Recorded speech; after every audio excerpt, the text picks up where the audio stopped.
I realized that I create my future by myself after All Stars. Especially, I was sitting on the crowd and watching, and in my mind I had like one question: why can't I play here like next year or the world stage? It's just everything is up to me. I need to work hard for it, and actually I played more solo queue games in the last 3 days than the whole previous split, so it pretty much boosted me up.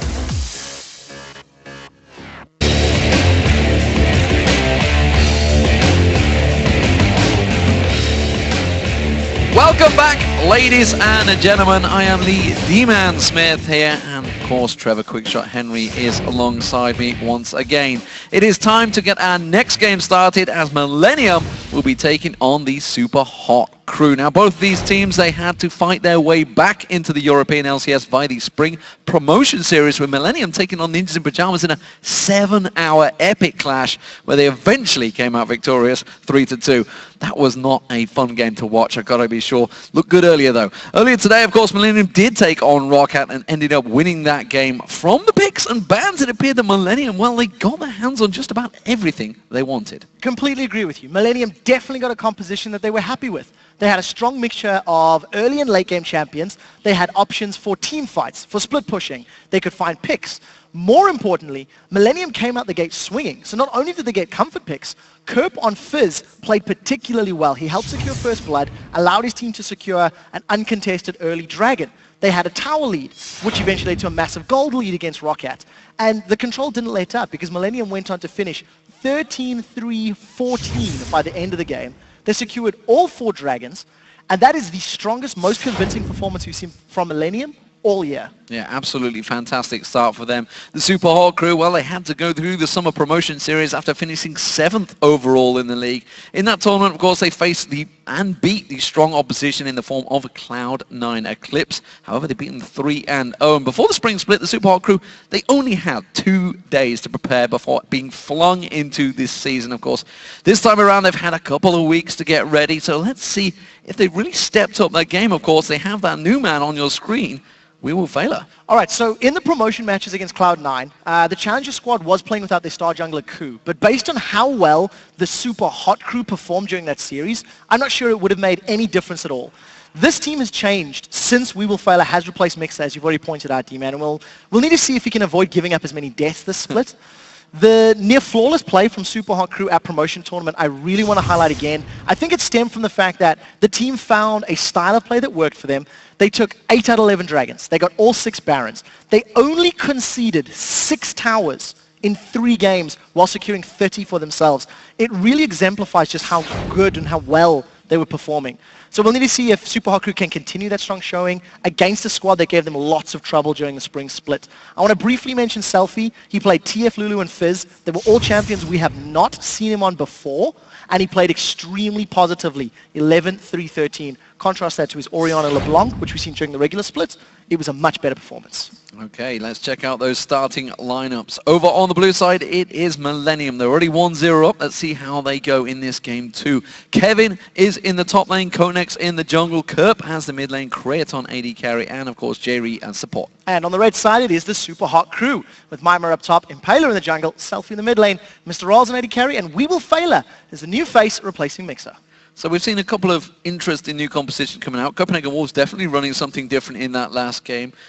Millenium in their game against Roccat got literally everything. The Lucian Thresh combo, the Jax in the top lane, Kerp on a happy times on Fizz, Konex on Kha'Zix. We're not surely expecting similar picks and bans for this phase, because Super Hot Crew would have been backstage. They would have been watching that game. No, I don't think they're going to let them get their hands on everything they want, but they definitely need to try and focus some of the comfort picks. Lucian, for me, is going to be a priority here. It was both Mr. Rolls and Creaton's most played champions, 12 times for each, respectively, during the previous split.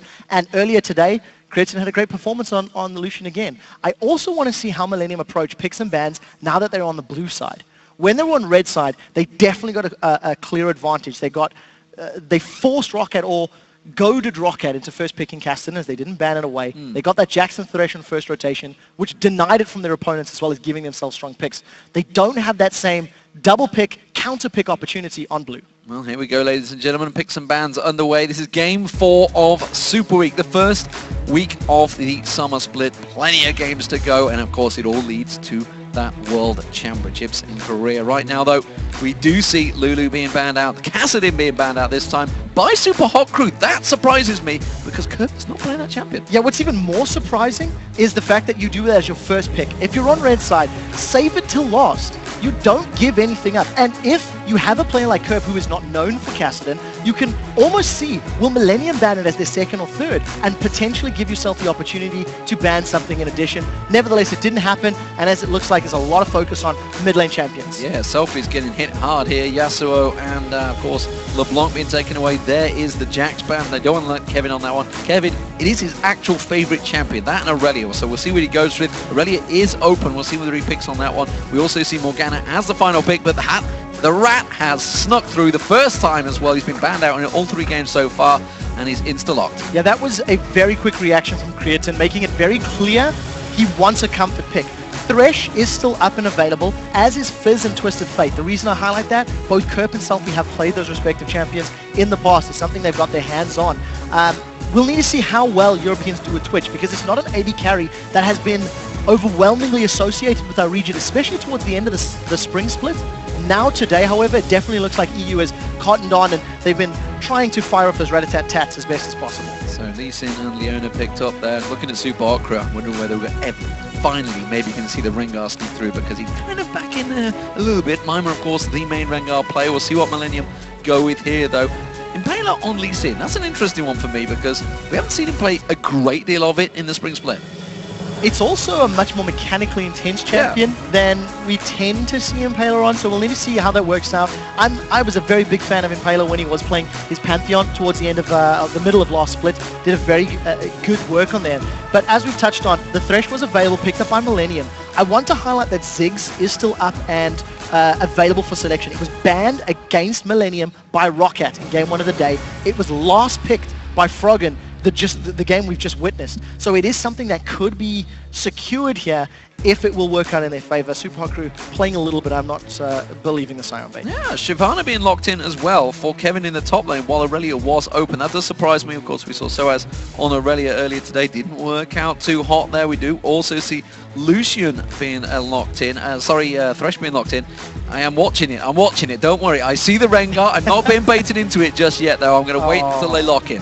Yeah, we'll need to see how that goes. I think the Dr. Mundo is definitely more of a traditional Mima champion, played it 6 times in the previous split.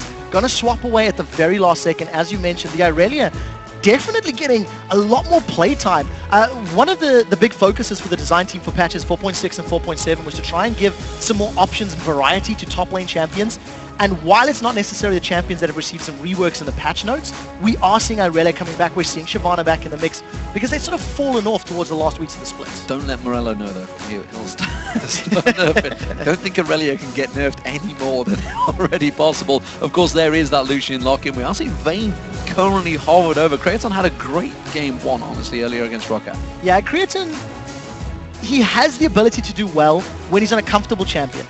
If you think about him during the spring split, he would have games on Lucian where he would destroy people. And now he's playing Twitch. It's not something that we've seen him play a whole heck of a lot. 12 times on Lucian, 6 times on Caitlyn, 3 times Ezreal. Twitch is not up there.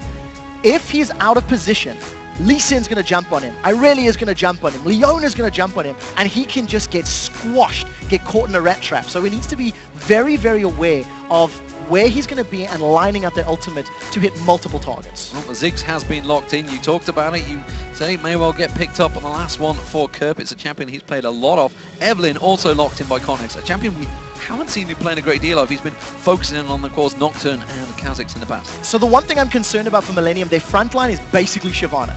Shyvana is going to be standing in the front line with Thresh, trying to dissuade members of Super Hot Crew getting onto his back line. But what Millenium can do very, very, very well is flank. If Shyvana and Evelyn come in from the side lanes and there's some poke that's gone down from that Ziggs, you are just going to clean house with Twitch and Ziggs in the follow-up. The problem is Millenium cannot get caught out of position, because if they are remotely in a bad position, Aurelia, Lee Sin, Twisted Fate, Leona, they will pounce, they will kill, and they will force down objectives. So the key for Millenium in this game is going to be very much on positional play and vision. They cannot afford to get blindsided by the very mobile members and the quite hard engaged power that Super Hot Crew does offer. Yeah, and you talk about the hard engage. Both teams kind of going for that heavy aggressive style of teams. There's no focusing on this one. They are going to be looking for those kills. What do we think though overall? Team comps, who's got the better of these two? It's going to all depend on positioning. I think both teams have the tools to punish their opponents when they are caught out of place, because as much as I'm saying Millenium are going to be careful, if they find an over-aggressive Super Hot Crew, they can punish just as effectively. Well, we've seen some serious aggressive twitches catching people out over it at All-Star Paris. Well, the champions are about to hit the rift, so let's see who you guys at home think will win this one. According to the votes, it is very close. Super Hot Crew coming out on top, 52% of you to 48%. That is probably about how I'd put it, maybe. Super Hot Crew carried a lot of weight with them through the spring split. I would have put it the other way personally. Based on how Millenium played in game one, their first game of the Gotta day. remember the votes could have been cast like a week ago. Touche. I don't care. They should have jumped on there and voted anyway. But I Once think you voted, you can't change it. Millenium look good. So we'll need to see who brings it in this game and who's in the right position at the right time. Here we go, ladies and gentlemen. Game 4 underway. Millenium facing off against the Super Hot Crew. Millenium, of course, already 1-0 up. Super Hot Crew. This is their first game of the summer, and of course that new man, We Will Failure, back once again. He played back in way back for Fnatic in Season 1 as a substitute in the group stages of the World Championships. And here he is once again, Season 4. He played in Season 3 as well, of course, for Lemon Dogs. Lemon Dogs, Split. of course it was. Back in the summer split. Played for 2 or 3 weeks of memory serves. Yeah, DreamHack and in Moscow. Yes, correct. So he has some stage experience, which is great. And we'll have to see if his interesting choice of name is a bad omen. As it stands, 54 seconds on the clock. We have seen some invades in all of our previous games. They haven't amounted to a lot. It has really just been a vision and a counter vision in terms of invades. And this is the first time that I think we may see a really heavy engage, because all of Millenium could bump into Super Hot Crew. Well, if anyone is going to do that 5-man invade, it would be Millenium. It's something they did throughout the spring. Not to varied success, I think it's safe to say. Oh, there we go. We didn't actually mention this. The fact that the scrying orb was picked up by Kevin. We saw it used there to try and start this invade. So this is something that teams are doing on 4.7. Opting to start with the scrying orb, getting the vision down and deciding, do we want to invade? Do we want to push forward? It will allow whoever's going to recall to sell that trinket and pick themselves up a yellow trinket or a red trinket, as you can see Kevin is doing right now. So he can return to lane, have that ward available for when he really needs it in a minute or so's time. And it's just a new tactic to try and get as much advantage with as little risk as possible in the early stages. So for the first game today, it's looking like we may have standard lanes. Looks like it's going to be a 2v2 down that bottom. 2 top laners will be in their ordinary positions. Of course, we've had 2v1s for the last 3 matches. So we'll see how this one works out. Kerr missing the first bomb there. That's not ideal in this opening stages. Now, I want to touch on the fact that the last time we've seen Selfie was again at the promotion tournament. It was against Cloud9 Eclipse, and he played exquisitely. I think his Destiny ganks were very good. He rarely picked the wrong color card. He got all the golds that were important. He managed to get the slows when there was multiple targets to hit.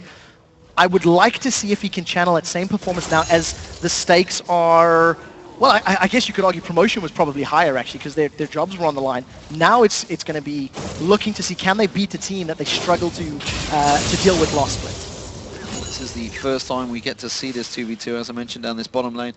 Thresh and Twitch up against, of course, Mr. Rales with his new support, We Will Failure. And of course, if you cast your mind back to the days with Mixer, that when they hit level 2, that's when they go aggressive. We want to see whether We Will Failure will do the same alongside Creator. It's going to be so risky if they do it with this combination, because if Leona does go for that level 2 or level 3 engage and doesn't land the stuns 100% accurately onto Creatine, the ability to get punished by the Twitch and the damage of Thresh is going to be very high. We'll get to that in a second. Selfie may be in trouble. Yeah, that's going to be a double buff. Konex coming in. He's already been bounced around, but he's going to maybe get away from this one. He actually comes back in as well. That's confident play from Selfie. Well, Ghost burned. So yeah. Cottonex at the very least got one of the summoner spells from Selfie. Unfortunately, wasn't going to be enough to get any kills. Let's see if some stuns can land. Impaler spotted out by that ward. Is he going to go for this one? Lands the Sonic Wave onto J-Reet. Will not follow through. Was spotted out, of course, by that ward in there wherever he's spotted by the vision there. Konex, he's hanging around still. He's not going to get spotted out at these rates, so he's going to take these for free, knowing, of course, that Impaler was down the bottom lane. We'll see how effectively it works out. You know, Cotnex has had a gank already that's worked successfully.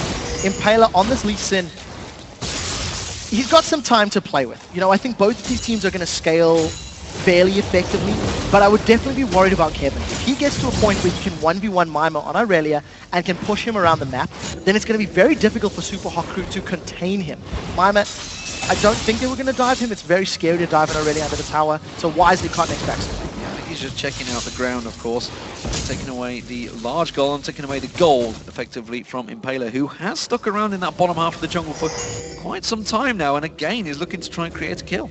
So we'll see if he can get this lane gank to work. Once again, it's all going to be on We Will Fail. In order for that to work out in favor... Oh, Selfie's in trouble. Oh, he's going to flash away, so both summoner spells have been burned there, and that's simply by Kurt making plays. Ignite was used. That was very well played by Kerp. He understood his damage. Oh, they've caught Jerry!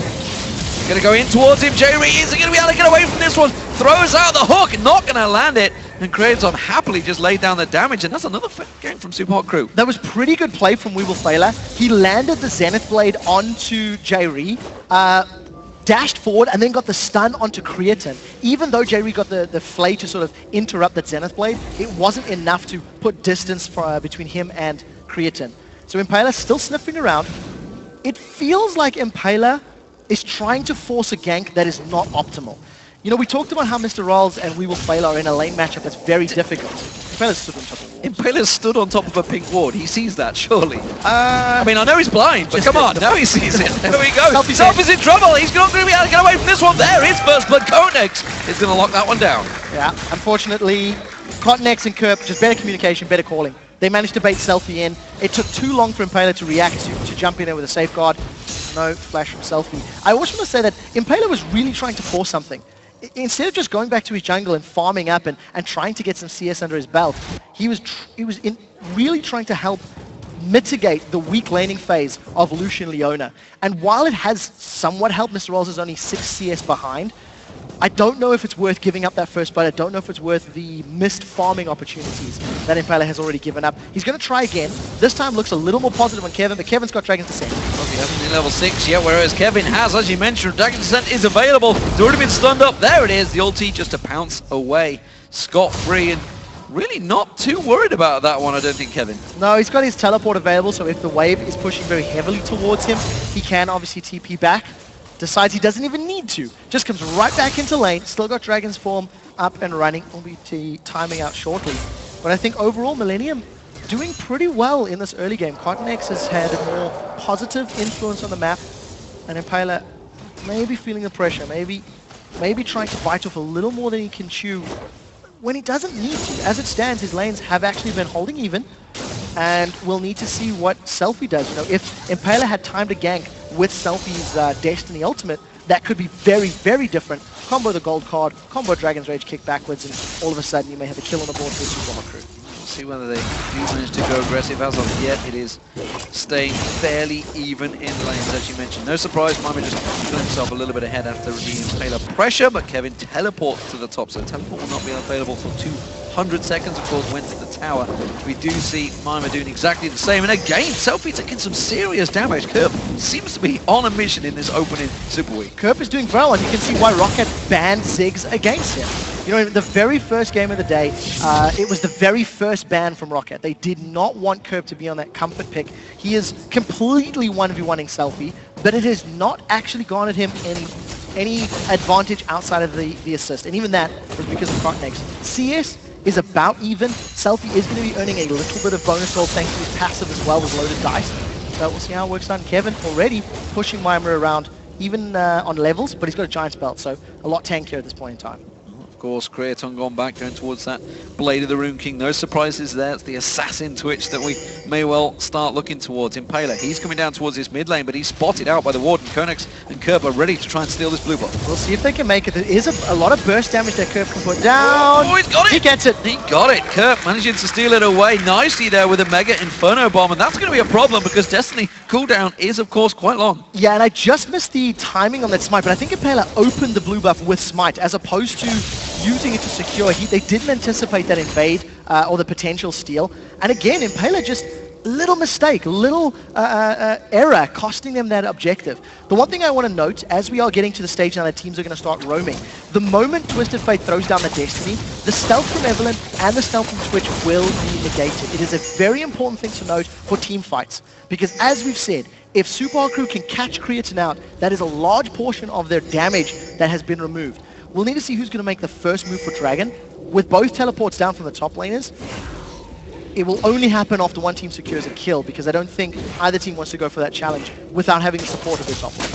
While this is all happening up in the top lane, Kevin has been farming between those towers quite happily. Of course, all the pressure being drawn down, so Impaler can't interfere on this one so far. So I'm not too worried about that one, of course, on Aurelia, so can quite easily tank up on the turret. Impaler trying to take advantage, knew the position of Kotenex there because he just took down the pink ward at the back of the red buff, so he's going to successfully come around and steal away those wraiths. Meanwhile, the rest of the Super Hard Crew trying to steal away the vision in this bottom lane. We'll see whether Selfie can create a play off this, but he may be in trouble. As you mentioned, the rubber ducky comes on down again. It's going to be Kotenex locking him up, but he's going to use that ghost to get away. Along with a flash, he's still taking a lot of damage. This is a dangerous play. You can see Curve comes in, the passive is there, and that's a lot of damage coming out. And again, really ballsy play coming out from Super Hard Crew, but it backfired. Yeah, the gusto was just way too much there. Selfie was thinking he could get the gold card and allow Impaler to go for the execute with his Sonic Wave and Dragon's Rage combo. It didn't work out. He took too much damage. It was a flash from Curve that allowed him to get in range to get that last chunk of damage down. But what I like from Kotenex, because of the repeated ganks of mid lane, it has prevented Selfie from using his ultimate. Because Selfie has not had the opportunity to impact the side lanes, Millenium are doing a very, very good job at controlling the mid lane opponents. Earlier today, in the post-game analysis of Millenium's matchup, we know Millenium, they don't mind giving opponents Cassidon because they feel they have a strategy that can counter it. They demonstrated that today. Now again, against a Twisted Fate, Millenium are demonstrating an ability to control their opponent's mid lane champions 2 games for 2. And this is important to note, the fact that Millenium, during the spring split, honestly had trouble in the lane phase. They really never came out strong. It's something, if you look back to maybe the summer of 2013, where actually they pretty much dominated for the opening couple of weeks of the summer LCS, they didn't have the problems. They went aggressive. Is this the return? Maybe with Kotenex making those plays, he's obviously been involved in 100% of the action so far in this mid lane. Obviously came in to replace Aranea pretty late. It's safe to say it was, what, week 9, 10, week 9 something like that of the spring split. Is this Millenium turning the corner? Well, this is 2 games on the day that they have come out swinging. They have got an early advantage, and they are not afraid to pick engage, and they're picking the right ones. So now Kotenex may get caught up. There's the Destiny. Yeah, he's going to be able to catch on. No, that's Kotenex getting quite easily away from that one, honestly. The flash was used, of course, someone spelled down, but this is going to be the Dragon started by Super Hard Crew. Now, there's no vision from Destiny, and the Mega Inferno Bomb will hurt.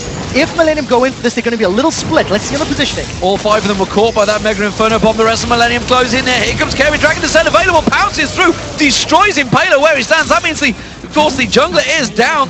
Rat-a-tat-tat was coming out from Creaton. Doesn't matter, Kotenex already picked up the Dragon, and, well, Millenium coming out with a kill and the Dragon. That is bad, bad news for Super Hard Crew. Super Hard Crew, instead of trying to pounce on a target and try get kills, they decided to run away. So as they were backing away, they lined themselves up for all of the damage from Millenium, and that was just a very good flanking maneuver. We touched on how good Siobhan and Evelyn can be in those positions, in those moments, and Kevin, with a very good teleport and a well-timed Dragon's Descent, ends up winning Millenium the team fight. They get the Dragon. They also get the first tower of the game in the mid lane. And for the second game today, they've got a few thousand gold lead and are looking very, very strong coming out of the laning phase. And something I'm noticing from Kerp, of course, because the fact that Selfie is on Twisted Fate, he's got no gap closes. He's not going to pounce on you. He's not an assassin. Kerp is using that rubber ducky or the satchel charge, whichever you like to prefer to call it, aggressively. He's doing it, throwing it out. It's the first bomb he throws out. The bomb will follow the satchel charge. So he's setting up, getting that stun, simple target. And that's maybe just simply the confidence that Kerp now is having after what a great performance against Overpower. I would go as far as to say that's just Kerp.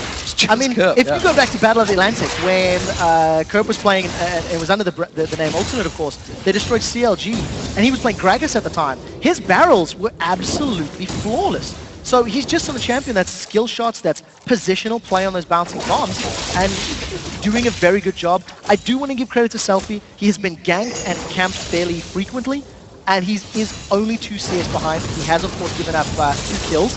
but you've got to give some props to the person who's playing the defensive. He's got himself that is Athene's Unholy Grail. Non-traditional Twisted Fate item, but I think because of the pressure he's under from Kerp and those bouncing bombs, the additional MR and the cooldown reduction will allow him to get those wild cards out, allow him to farm from safety and really just play a little more scared. Let's see if this works. He doesn't even have his ultimate, so it's just warding. Destiny is not available, but Connex has spotted him out there, sees the ward in. The bombs are getting thrown through, and I think Kerp is thinking of trying to set up a play here. No, they're going to back away from it, but again, it could be another blue invade. They stole the last one.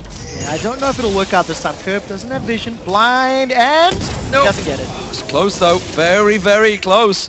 Selfie does get the blue buff. First blue buff of the game for him. While that was happening, Mima was actually down at the blue buff of Millenium. I don't think he got it. He was definitely down. I think he was simply warding out though. Yeah, getting some vision down, does not have the blue buff on.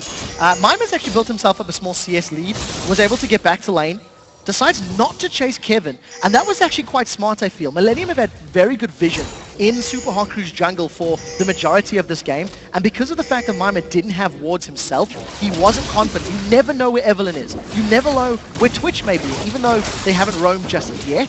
Mima playing a little safe, backs off, doesn't run the risk of getting caught out. Those double stealth mechanics is causing a lot of pain, and you can see, of course, Super Hot Crew sitting on those pink wards. They've got another 2 in their bags right now. They've had plenty of them out on the map, but they keep getting cleared out by Millenium, and it's giving Super Hot Crew money issues. Of course, they are 2,000, 3,000 gold behind. We add on top the amount of money they're having to invest in those pink wards. It is starting to cause problems. If you look at the vision across the map, it is very much Millenium in control.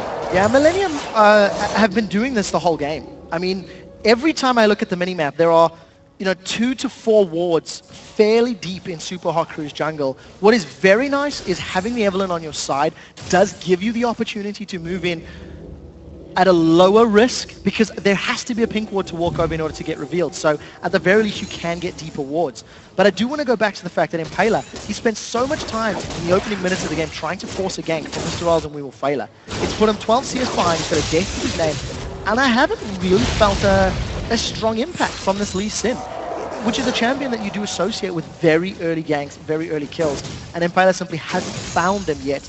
But it is not completely too late. Super Hot Crew are only a tower and maybe a dragon behind in gold, so we'll see if they can contest the next objectives. Yeah, I'm just trying to think whether we've actually seen Impaler using that Dragon's Rage kick yet. I don't believe. Maybe there must be one or two died there. too quickly in the dragon fight previously, so unfortunately he could never get the Chuck Norris roundabout kick off. Yeah, not happened so far. This bottom lane, Creaton maybe looking to go aggressive, but Impaler is there, ready and waiting to go this time around. There's the solar flare lands. J-Reed's going to come out. Destiny will come through. This time the stun cup is on J-Reed. He pulls them in towards the tower. He may go down with the price for it, but that tower's putting a lot of damage. Creaton tries to get that rat-a-tat-tat down, but it didn't quite do enough damage this time around. We do see Millenium. They're coming down the river. The question is, what can Super Hot Crew get? They've only got a limited number of minions to work with, and they may get surrounded. It'll still be 3v4. I don't know if Millenium want this. That's a lot of damage. They do now. 3 members caught out by that Mega Inferno bomb. There's the satchel charge, bouncing them back around. They're going to try and lock up Creaton instead. They're diving in towards him. Kerp is being caught off the side there. He gets one down. He turns onto a Selfie. It's a good stun, but then bombs are going to be ready. He misses it. Doesn't land on there. Then he goes down. Selfie does get taken out by Cornex. And now We Will Failer's going to get targeted down here. They haven't got enough to dive the tower. And it turns out to be a 2-for-1. Well, 2-for-2 if you count the last kill on J-Reed. So in the wrap-up fight, Millenium are able to grab themselves 2 kills at the cost of only Kerp. Had Super Hot Crew had better positioning and targeting, they may have been able to get away a little more effectively. But Mr. Rolls was motoring towards the tower. He was separated. Take a look at how Selfie stays behind. They don't have vision on Creative. So 4 members of Super Hot Crew, they've got a line, but they split up 2v2. You see We Will Failer coming in to try and focus down Creative. And I guess, unfortunately it was only Mr. Rolls who was far away. He gets shut down by the bouncing bombs of Kerp. 2-for-1, Super Hot Crew, it was a bad position to be in. They simply took too much damage from the Mega Inferno bomb. In the top lane, he's actually taken pretty low. There is the blue buff going back across the Kerp. So he will get himself top with that one. Meanwhile, Selfie yet to get his own one once again. Dragon is up, and I wonder if that may well be the target. We see the pings going down towards it in the river already. Yeah, I also want to highlight that Creaton's had his Blade of the Ruined King for a few minutes already, working his way towards a Zeal at the moment, so probably Phantom Dancer is his next item.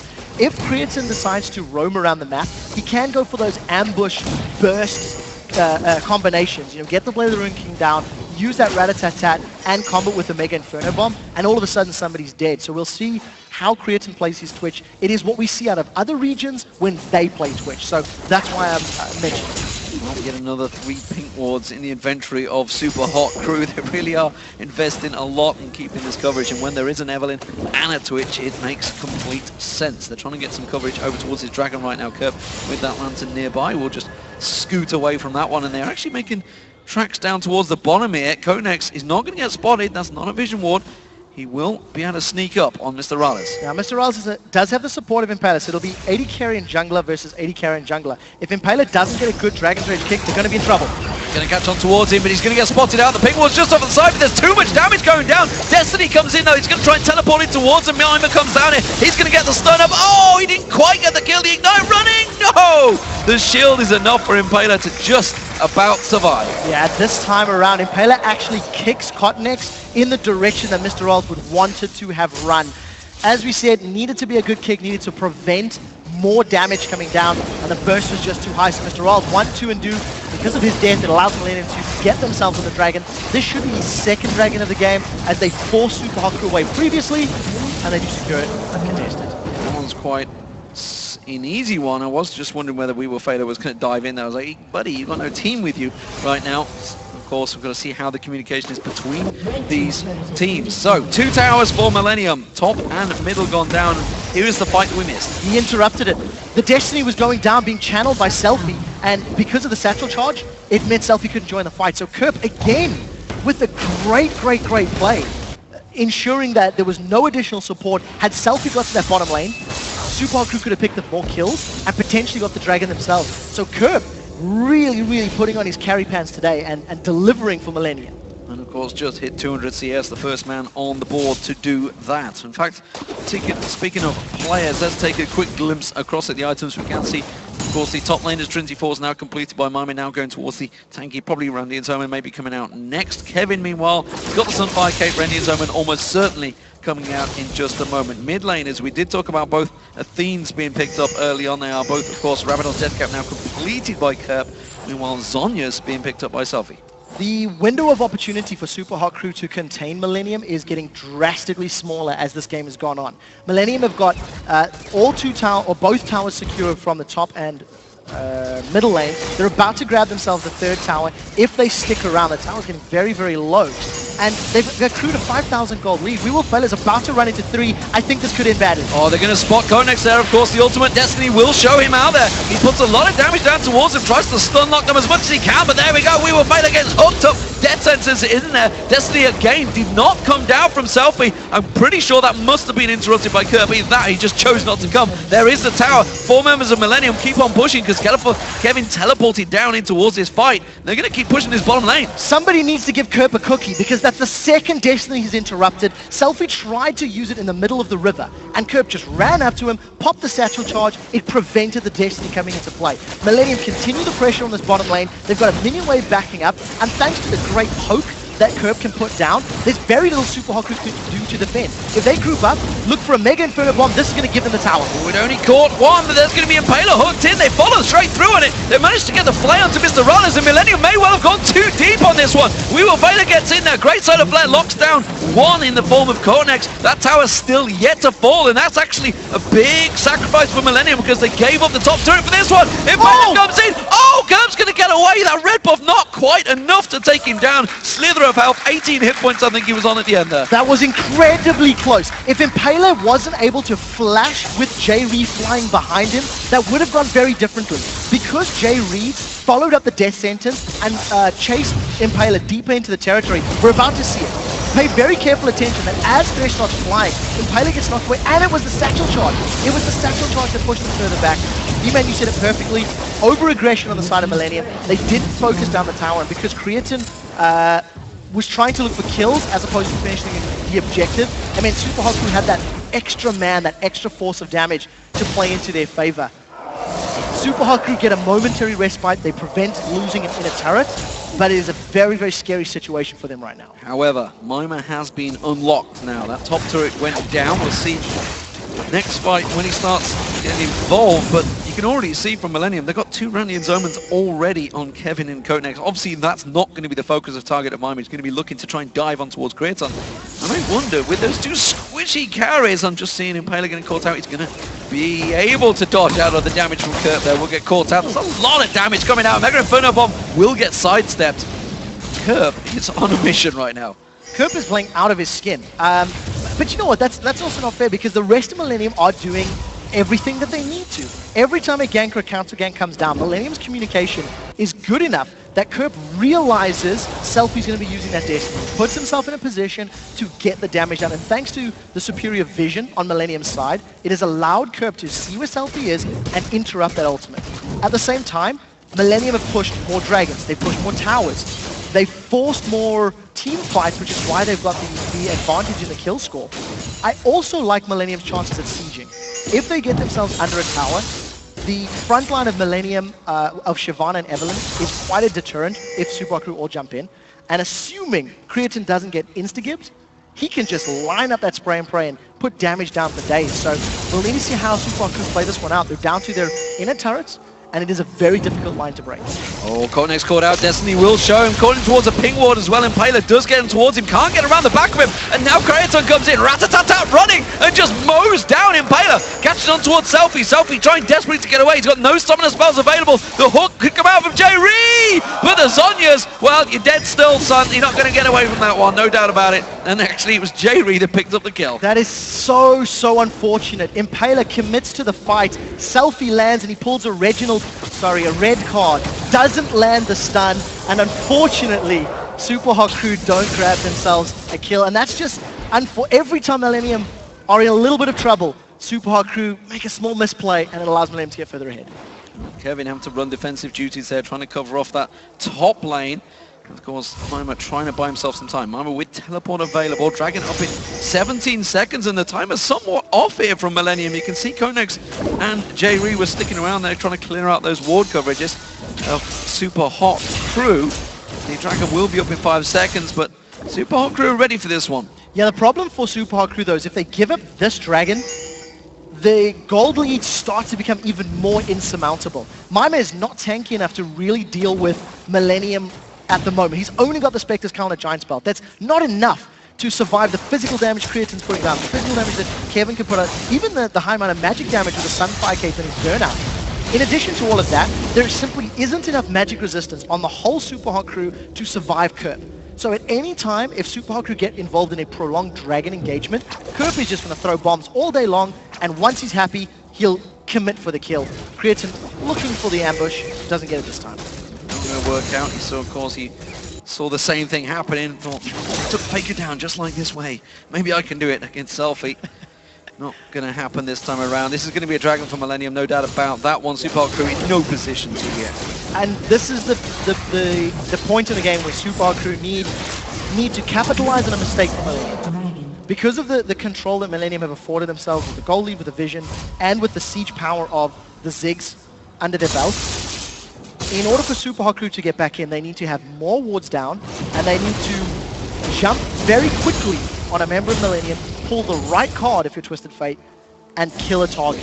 It has to be a Ziggs, it has to be a Twitch, and then hope that the power of numbers can work in your favor, because it will take a prolonged amount of time to kill both Coatnex and Kevin in any fight, thanks to Sunfire Randuin's, as well as Agony's Embrace, the shield that Coatnex will get. And of course, we should mention, of course, that Millenium did have a 3-1 advantage in the head-to-head last spring. So despite Millenium finishing bottom of the league, this is the only team, Super Hot Crew, that they had a positive score against. And so far, so good for Millenium. And they could be 2-0 top of the league at the start of today. I distinctly remember one particular engagement where J-Ree was playing Thresh and Kerp was playing LeBlanc, where Millenium went 27,000 kills to 2 against Super Hot Crew, and they just blew them up over and over and over, and every single skill shot landed. I also remember J-Ree pulling Kevin on a mid lane lantern gank, just flying across the map. Millenium have got champions they're super comfortable with. These are all preferred, favored picks, and they are doing wonders with them. If you look at Super Hot Crew, I don't really think of Mima as a #1 main Irelia player. Impaler, I prefer him on champions like Pantheon, Vi, etc. Selfie, while he's done better on Twisted Fate in the past, it's simply not delivering here and now. Morales is trying to buy some time for the team, trying to do anything he can to keep them off the towers, but there's only a matter of time. There's only so many ultimates you can run to keep them away from these waves of minions.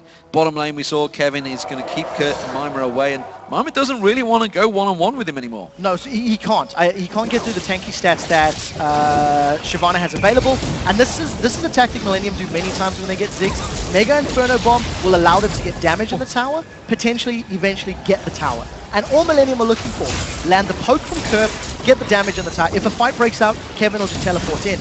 But Super Haku can't contend. They're too low on HP. Yeah, Selfie taken to hit half hit points. They actually dodged the Mega Inferno Bomb, and that's simply a satchel charge and a bouncing bomb that caught down. You can see that tower almost down. They will finally step away from that one, but they know most of their work is already done. Not going to be too many hit points left on that tower. Kraton going to go back and buy. You can see it's got 1,000 gold in his pocket, up to 10,900 as opposed to Mr. Rale's only 9,500. And you can see Kurt, the difference there, big difference for him, of course, and in the top lane as well. It's only about a 500 gold differential, but the jungle is really the big one. 2,000 gold difference for Kotenex, of course, because he has been involved in almost everything that's happened for Millennium so far. Yeah, multiple dragons to his name, additional towers, more kills, more assists. At this point in time, Kotenex is just doing a better job. I had wondered why Millennium backed away from that mid lane, and it felt like they had the ability to siege longer. But what I did notice is as they backed away over the last 10 or 15 seconds, a few of their wards on the blue side of the, red side of Super Haku's jungle have timed out. So it looks like Millennium have backed away. They picked themselves up cheap. Blue trinket, Kotenex has had that for a little while. Gonna make sure that they don't face check, don't run into something they're not ready for. And I wonder if Millennium don't want to start playing the Baron bait. Get some wards around red, the red side of Super Haku's jungle. Force them to come to you. And as Super Haku are moving in, use the stealth power of Kotenex and Creatine, plus the bombs from Ziggs to just blow everyone up. Because as it stands, Millennium have so many tools that they can use. They just have to pick one and commit to it.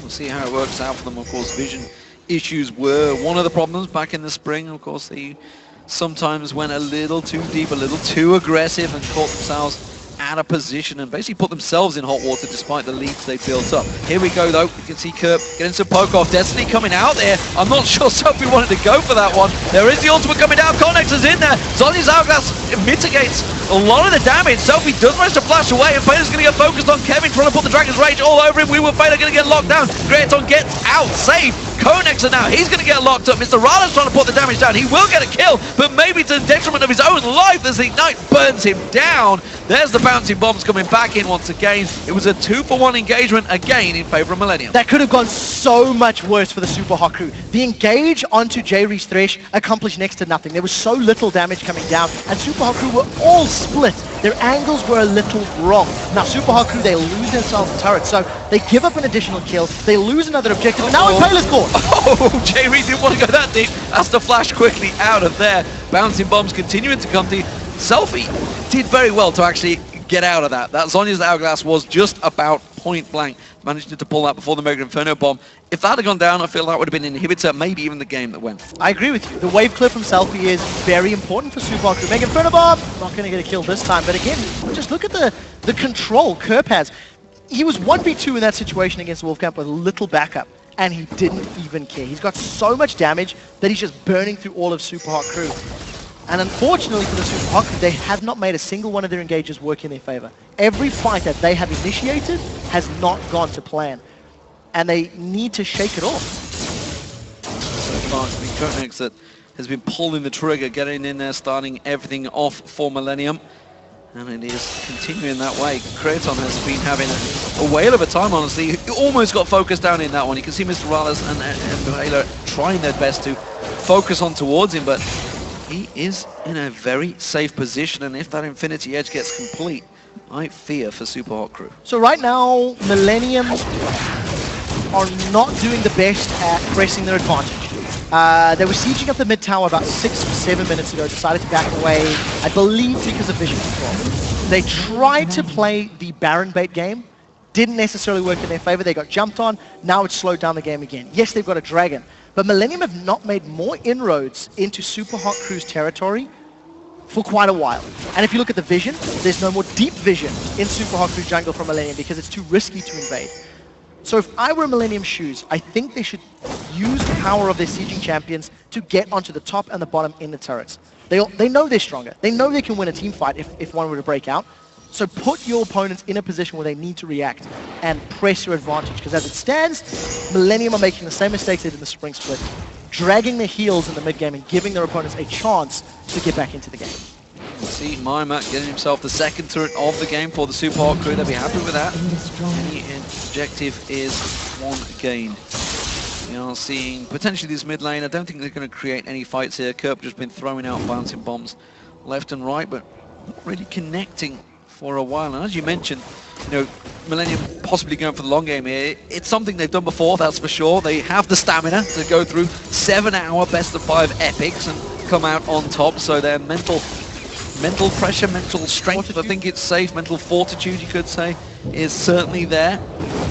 As I think we heard it in the video just before this game, the fact that Kevin and co took Conex to one side to, you know, just calm him down. You know, obviously he was a fairly new player, hadn't been through these situations. Kevin, a veteran, honestly, of League of Legends, been around for a very long time. And there is a good mix in this team of experienced and new. There definitely is, and I want to highlight something else that we've seen in the video feature earlier today. Creatine had a moment where he was saying he's practiced more in the last few days for the summer split than he did throughout all of the spring splits. That brings up some questions, of course, regarding the practice regimes in the Millennium camp. That could have been the reason they finished 8th. But what I do want to highlight is we've just seen a lower a graphic stat drop down. Creatine didn't give up a death in game 1. He went 5-0-0. He's immortal. He's immortal today, currently at 8-0-4 on the day. And he's performing phenomenally. If this is Creatine practiced, my word, Millennium, get your manager to keep him practicing solo queue more often, because he's playing brilliantly. And when you combo that carrying power with Kerp and Cottonex, who are creating opportunities to close out, and J-Re landing every death sentence possible, Millennium are in a good position. They're finally looking like they're going to siege a tower. Let's see if they can get onto an objective. We just saw the Super Hot crew Selfie use Destiny to get some vision.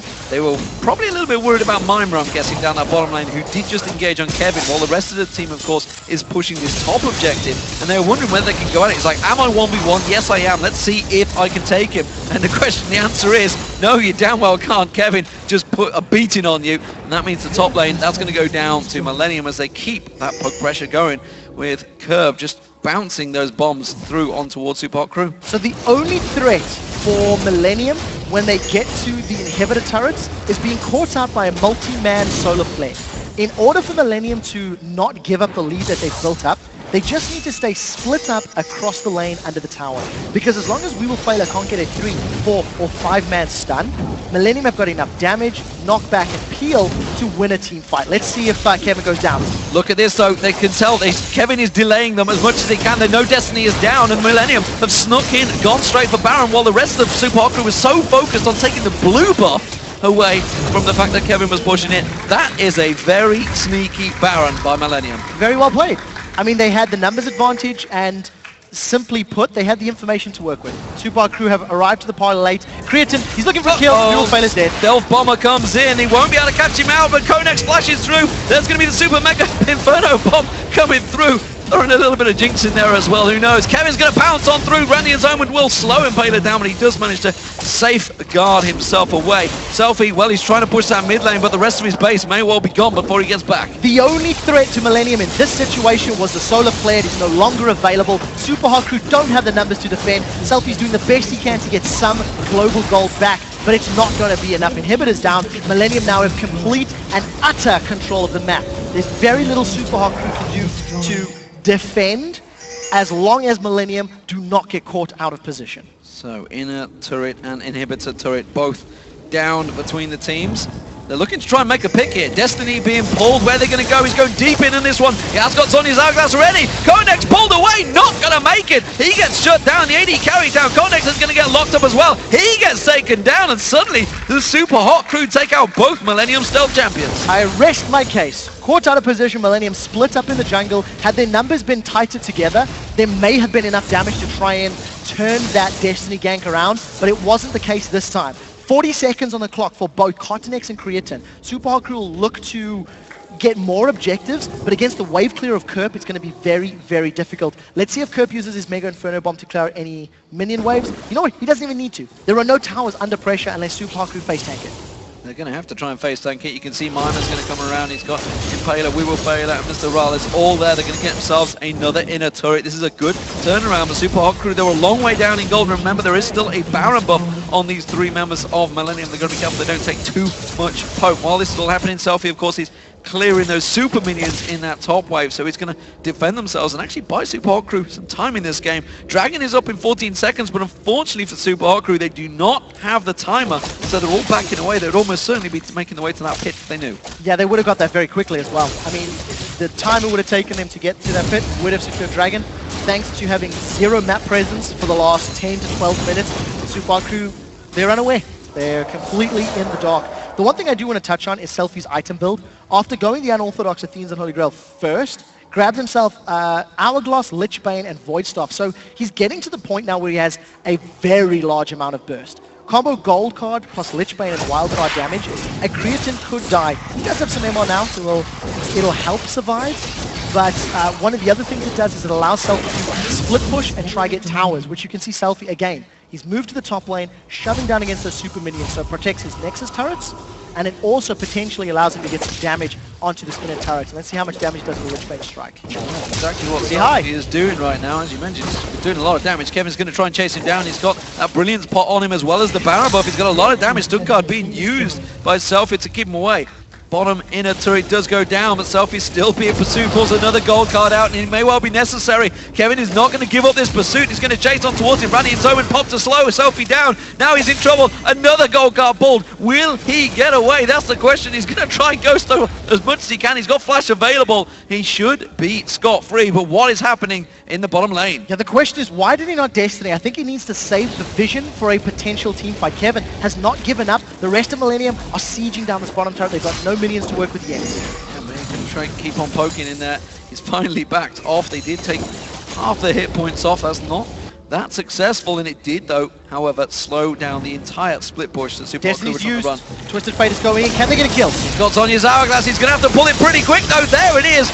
Bunch to do a bit of Gangnam Style in the same time. Creaton does manage to get caught out, but he flashes away. He's got Rat-a-tat-tat running, and he's just mowing down the Super Hot Crew, and Paler has to try and punt him away. Selfie did get himself 1 kill on Konex, but the rest of Super Hot Crew are backing out. They've traded jungler for support. That was 3 members of Super Hot Crew diving onto Creatine. The entirety of Millennium were focusing down the divers, and Kotinex was just running interference in the back line. It has ended up with Millennium getting even more presence. This 8th tower secured, and here comes Mr. Rolls. He does have those home guard boots. Prevented the inhibitor going down, but that is terrifying for Super Hot Crew. They had so much invested in killing Creatine, and they couldn't do it. They couldn't burn through his hit points, just not enough damage, and not enough time, really, to squash the rat.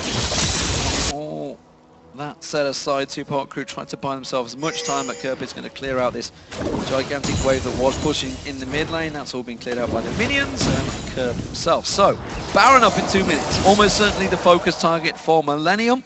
Will the Super Hot Crew be able to contest, as they are 12,000 gold behind? They have managed to pick up a couple of kills, and they have a lot of damage now stacked upon their team. Yeah, very importantly, it is 12,000, which is a massive amount. Don't misunderstand. But at 43 minutes, all of the champions are starting to hit 4, 5 items on the board. So even though the gold amount is very high, the disparity in terms of damage and actual combat statistics is not necessarily as high. We'll need to see if Super Hot Crew can find a better engage. Previously, Selfie's Destiny Gold Card ganks are just not working out. They're not blowing people up quickly enough. And now that Creatine's got a Banshee's Veil to help pop that very first spell as well, it's going to be even more difficult to get through it. So we need to see if somebody can pop it. A wild card has to connect. The Fnatic Death Push, will it work out? Will it work out? Super Hot Crew, they have no idea it's in there. Creaton's going to be the focus target. They try and jump in towards him. They lock him down with the Solar Flare, but Impaler punts him out. They get the rat down. J-Re now focused. Konex taking all the damage. He's got no Guardian Angel. Mima doing the damage around the side. Impaler tries to come on towards Kerp with that Guardian Angel. Impaler will go down. Kerp is still being focused target. Mima can't get him down. Konex is taken so low. It's a triple kill for Kerp. Mr. Raleigh comes back around the side. Kerp back out of his Guardian Angel. We Will Fail has to try and get out of this one. Mr. Raleigh putting the damage down. He takes Kerp, flashes out. Has he got the lifesteal to survive through this Kevin. He's going to try and Oh, knock he him down. doesn't. The quadra kill was picked up by Kerp in the meantime. Mr. Raleigh, he's life stealing away. He's trying to do everything he can. He's got the armor penetration, but Kevin has enough to lock him down, and it is the ace for Millenium. While that was all happening, Cornex has snuck around the side, but he hasn't quite got enough to take down his inhib. And once again, they just didn't blow Creatine up quickly enough. He needed to have gone down, and then everyone on Super Hot Crew to focus down Kerp. And as you mentioned, Kerp, a quadra kill over the course of the team fight. So much damage, landing every single bomb that he needed to. Cottonex gets a lot of damage onto that bottom lane. Actually doesn't secure the inhibitor though. That's very, very key. So map presence and map control still not 100% with Millenium. They'll be looking to rinse and repeat that to get those inhibitors down. Oh, and that gave a chunk of gold. Let's not forget they got 3 kills and a couple of Guardian Angels blocked. So if you look at the damage, that Mega Inferno Bomb did so much work from Kerp. And Mr. Rolls does a good job at staying sort of out of the combat. But unfortunately, Impaler, who has been so far behind this entire game, is next to no threat. Cottonex is low, Kerp was low, but they couldn't get the final kills. Super Hot Crew I'm talking about. And of course, because Kevin has just done such a good job and he's so tanky, nobody's even touched him. He's lost absolutely no hit points at this point, at this stage in the fight, and he's just going to be able to run down Mr. Rolls. Had Super Hot Crew not been 12,000 gold behind, that could have been better. Right now, Millenium on Baron. Let's see if they get solo. Let's see if Super Hot Crew can go for this one. Impaler is ready and waiting to pounce. He's not within smite range right yet. He has got the ward down. Here it is. That's going to be Destiny Pop. They have full vision of this one, but Impaler, he's too low to get involved in that one, and it was easy in the end for Millenium. Yeah, I think smart play by Creatine once again. Using his Rat-a-tat-tat to burst down Impaler. It's the second Baron of the game that Millenium have secured. And because Impaler was focused down, he didn't have the HP to go in. Even if he did, he just would have been burst away. And Super Hot Crew, they tried the death push. They really tried to make it work. Millenium were too close. They had too many members nearby. And unfortunately, I was talking about the combat stats and being closer than it actually was. I mean, look, it was a 5 for 3, right? Cottonex got very, very low. And unfortunately, Super Hot Crew have just taken too long to ramp up, too long to get themselves in a position where they can contest. Don't discount, they do have inhibitors. So there's no super minions pushing against Super Hot Crew, but it would take a godlike defense to turn this lead around that Millenium have built up. Big amount of damage on every member of both teams, honestly. Everybody's starting to stack out those damage items. Guardian Angels, though, popping back into place by Cottonex, but I should notice Kerp sold his and switched items. I'm not too sure what exactly for. I'm just going to try and take a quick peek in a moment. We'll see what the last purchase he made. There's so many things. There's so many things bought by It was Zhonya's. Zhonya's, So, of course he did switch. Sold the GA for the Zhonya's, so he's going to have that invulnerability. You know, it's so hard for Super Hot Crew to get to him. It's actually not working out. Super Hot Crew now, they know Baron's been taken, so they're not going to contest. But if you look at Millenium, their vision in the red side of the jungle, they've got so much to work with. Super Hot Crew simply have to pick up a blue trinket. I mean, if I were in Super Hot Crew's shoes right now, grab yourselves at least one blue trinket, because the yellow trinkets are not going to do a whole lot for you. Get some vision, prevent going for those blind checks. Impaler dives forward, twice as more than he can chew. Now again, look for the solar flare. In order for Super Hot Crew to win a team fight, a solar flare has to hit both Creatine and Kerp, and Super Hot Crew have to blow one of them up quickly and focus the second down immediately after. If Weevilfailure doesn't get multiple members, I don't know if Super Hot Crew can actually win a team fight, because they are in a very bad position right now. Trying to avoid all that poke from Kerp. You can see Weevilfailure getting some good damage on Kevin, but it's Kevin taking the brunt of it. He's not the one they're looking for. It was certainly someone like Creaton, or almost certainly Kerp. Yeah, so there was good burst damage from both Selfie and Mr. Riles that has forced Kevin low. He's going to regenerate relatively well. He's still got 2,500 hit points, so he's still tanky, and with his Dragon's Descent, those get even higher. There is a massive minion wave in the bottom lane, so the moment Selfie shows his face, expect Millenium to get some more hits in this inhibitor. Weevilfailure, Solar Flare, he needs to use it at some point if Super Hot Crew want to defend any of these inhibitors. Oh, there's a hook on Weevilfailure. Will they follow through? There's a lot of damage on towards him. The Ignite was thrown down. They're going to try and back it up. Selfie goes in. Zonya's Hourglass pulled in. Kraton gets picked out. That's going to be a big Mega Inferno Bomb locking him down. Mimer's in all sorts of trouble. He's locked off the side. Impaler tries to come in and help out, but he's going to simply have to back away from this one while it's all happening. Now we're going to see Mr. Riles. Is he going to get involved in this one? No, he can't, because he's taken so low, and that will be the inhibitor? Could it be the game for Millenium? There is so much damage on the side of Millenium. If they get onto the Nexus turrets, they certainly can. Kevin has the potential to tank this up. Kevin's actually back at full HP now over the course of the fight. He's regenerated a lot thanks to Baron buff. Bottom inhibitors at risk of going down. Millenium set their sights on the mid turret and the Impaler. He wants to go. He's going deep on this one. Kerp is still there. The hook on We Will Failure tries to follow through. They're trying desperately to try and create a play, try and create anything to force them away, to keep them in this game a little bit longer. And it's worked so far for Super Hot Crew. They're going to save the second inhibitor. And once again, they hang on by tooth or nail against Millenium. So a 2-for-1 in the fight. They did get Creatine down, but again, Kerp survives. Again, Kerp gets away with his life. It feels like Super Hot Crew have enough oomph in them to get one threat, but nothing more. And because Kevin is just so far ahead on that Shyvana, he is running circles around the Super Hot Crew. And again, it's going to come down to just We Will Play. Like, he was forced out of that fight super early on. The Solar Flare was nowhere near optimal, nowhere near what Super Hot Crew wanted to do. But again, they hold on. And, you know, if you go back and you look at Millenium versus Ninjas in Pajamas, every single game in their best of 5 played out like that. Every single game, either Millenium or NIP had struggles crossing the finish line. And while Millenium have looked much better in Game 1 and Game 2 in the early stages of the matchup, the mid to late game and closing has still not actually got themselves in a great place. Well, an Ohm Wrecker has just been picked up by Codenex. That's not something you see every day unless you got Darien in the game. That was a cheeky blue steal. That's going to be the 6th dragon, I think it is, maybe 7th by Millenium. They've taken every single dragon so far in this game. There it is, 6 dragons, 2 barons. Anyone with fancy points from Millenium will be laughing right now, but also would have been questioning their sanity when they picked it up at the start. So very quickly, this is the 3rd player in the LCS that has actually picked up their Ohm Wrecker. Overpower was the first one to do it on Ziggs. Yes. Darien was the second one to do it on Shyvana. And now, of course, we're seeing on Codenex on Eve. It immediately tells you they want to go Nexus turrets. Either mid turret or Nexus turrets and just finish the fights out. I'm sad it's taken 50 minutes to get to a point where Millenium are like, hey, you know what, I think we're strong enough to tower dive. But we'll see if they can We'll take one of those towers away anyway, just to be sure.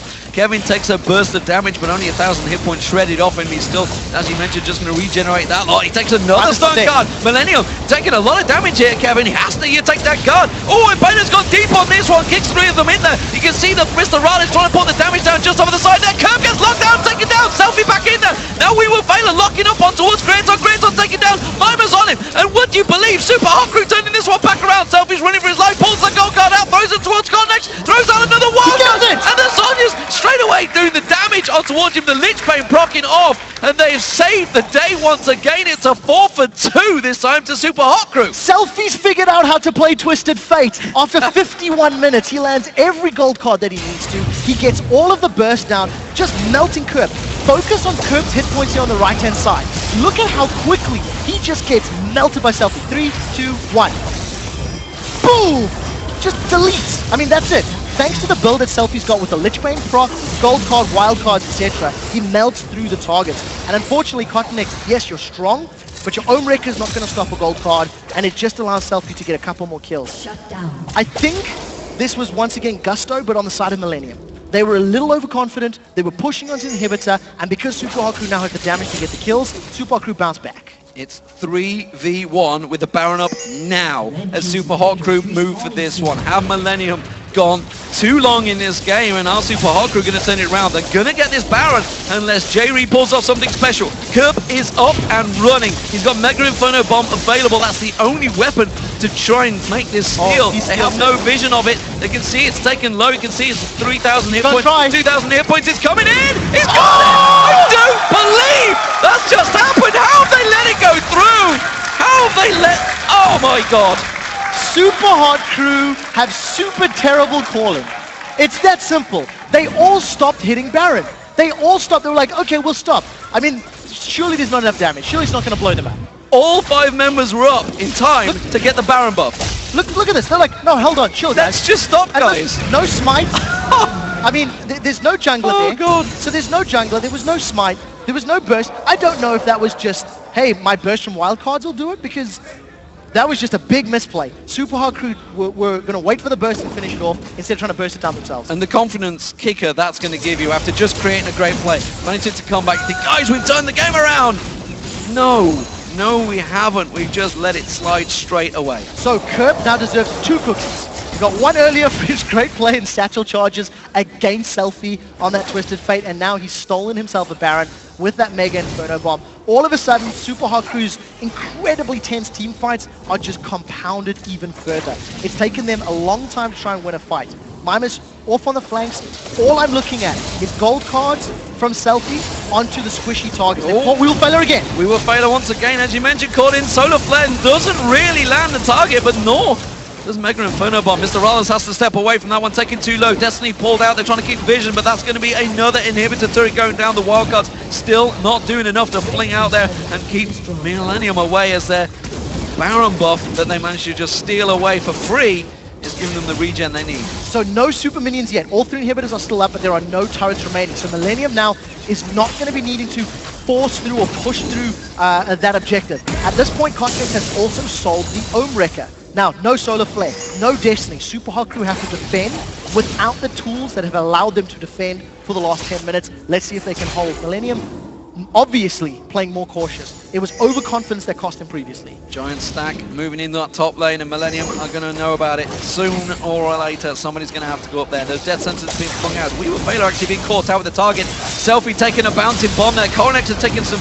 grief from the rest of the team, but just like that, the game is over. Millenium are going to run on through the mid lane. Impaler's getting taken down here. Coronex for a little damage. Death sentences not quite landing. Kurt taking a lot of damage. There has to use that Zhonya's Hourglass. The inhibitor's gone down. The super minions are coming through, and Millenium, they've still made a meal of this one. 55 minutes to get this game complete, but it's not over yet. The Solar Flare lands. Kevin tanking up the turret finally going down, but Kevin will fall with it. The rest of Millenium, they're just saying, finish the goddamn game, as they move on towards the Nexus, and Millenium go 2-0 in day 1 of Super Week. Absolutely dramatic finish. That is the longest game that we've had yet today, 55 minutes. And Kirk really set that all up. Selfie just overextends ever so slightly in front of the inhibitor, gets caught out by the Rat-a-tat attack, gets caught out by the bouncing bombs of Kirk's Ziggs. And you know what? Super Hard Crew dug deep. Give them credit, they dug deep. Had they had less mistakes earlier in the game, that could have been drastically different. You can see they look shell-shocked. Well, I can't imagine how they feel, really. You know, the fact that you do, like I say, you hang on for 50 minutes, it was roughly, when they finally got that 4-2 fight at their own inhibitor turret. They finally turn the fight around. They go to the Baron, and they lose it to a Mega Inferno Bomb from literally a respawning Kerp. It's a kicker, that's for sure. Absolute heartbreak, and as soon as that happened, you know, their hearts would have completely sunken. All credits to Millenium. They hung on in there, they pushed and prodded as long as they could, and finally managed to break the deadlock. And they're now 2-0 in the league and leading the European LCS. 2-0, and I would say their individual ability and their laning phase has been the best out of anybody we've seen all day long. The first 10 to 15 to 20 minutes of the game have been absolutely sublime in both of their performances. Keep in mind they were playing against Roccat and, of course, the Super Hard Crew. We'll need to see how they do against the likes of Alliance, the likes of Fnatic. But that is a very promising start to the summer split for a team that just barely scraped through. I mean, they really just got in by the skin of their teeth against the Ninjas in Pajamas during the promotion tournament. Well, they've certainly got some big games ahead of them. That's coming up over the next 2 days. What a fantastic start over on Millenium. Of course, you could reflect maybe summer split. They went 4-0 in the opening Super Week, as we mentioned. I think they were top the table for about 7 weeks during that until Lemon Dogs finally managed to turn the tables on them. But this is a very good start by a team that honestly, a lot of people at the start of Spring Split had them in their top 4. They completely underachieved, I feel most people thought, through the Spring Split. They've made the changes necessary at the end of spring instead of during the break. Is it enough? Is it what they needed? Because so Roccat, far. you know, you talked about taking Roccat down. Roccat finished 3rd in the Spring Split. They did, and they will be playing Gambit in the next game. We'll see how they're going to perform. The one thing that I do want to take away, the early game from Millennium's good. I also think the pick and bans have been good. We've seen them on red side, we've seen them on blue side. And I've been impressed both times. They've got champions that I feel were good, were positive. We touched on sort of important picks throughout the game, and they all seem to slot into place. And Kerp on Ziggs was a monster. If we look at the other side of the coin, Super Hot Crew played a list of champions that are somewhat out of their comfort zone, I would feel. And if they had less individual mistakes on the respective champions in the early game, that could have been very different. You know, the gameplay could have changed quite drastically. So maybe a little more comfort on these wider champion pools could work into Super Hot Crew's favor. And let's talk about We Will Failure back in the LCS once again. What was his opening debut like for the Super Hot Crew? Didn't create the level 2 players that we're used to seeing with Mixer and Mr. Rallis. Mr. Rallis honestly had a fairly quiet game, I feel. He did, and I think if we look at let's look at We Will Failure first. 4-5-6 on Leona. His engages were not bad, but they were not inspiring, and his team was behind. So it's very difficult when you're playing as a Leona to try and get it in the face of a Ziggs who's just going to throw bombs at you all day when he's got, you know, X amount farm more and items more. So it's a difficult position to be in. But I do think that as a team, Impaler's focus on the bottom lane ganks were forced, and they weren't for the best decision. So unfortunately, that goal of trying to get Mr. Rolls rolling may have actually hurt Super Hot Crew. So they'll need to review that for the rest of Super Week. Well, maybe that leads him for Impaler wasn't quite the one we were thinking. Yeah. Nevertheless, we're going to send it over to Shox, who is standing by on stage with Millennium's Codenex. Thank you very much, D-Man, indeed joined by Codenex here after that Millennium win 2-0 here on the very first day. Tell me about that game, because you guys were doing very well early game, and then it went, true Millennium style, very late. Oh yeah, so we had a bit of a problem like closing out the game. We take it carefully because we want to make sure that we didn't lose, and that's pretty much it. Yeah, you guys did do very well. Also, early game in both games today, very aggressive. How much of that is you're doing actively? Do you tell them to play more aggressive, or do you just come around so they have to? So actually, it's my team who wants me to play aggressive, to put pressure on the lanes, so they can do whatever they want, and I think it works well for us. Like, we ward a lot, and we get the vision control. Yeah, it absolutely works very well for you guys. How have you been feeling in the team? Kevin mentioned that sometimes they have to calm you down a little because you get very excited. It is a big stage, obviously. So how have you been feeling? So yeah, I'm a bit of an emotional player, but he usually calms me down, and we take it easy, and it makes me perform a lot better in game. And it makes the entire team very well at this moment. Congratulations, and thank you very much. Thank you for the interview. Well, as for us, we're going to take a short break. We still have one game coming here today, and what a game it is. Gambit Gaming will take on Rocket.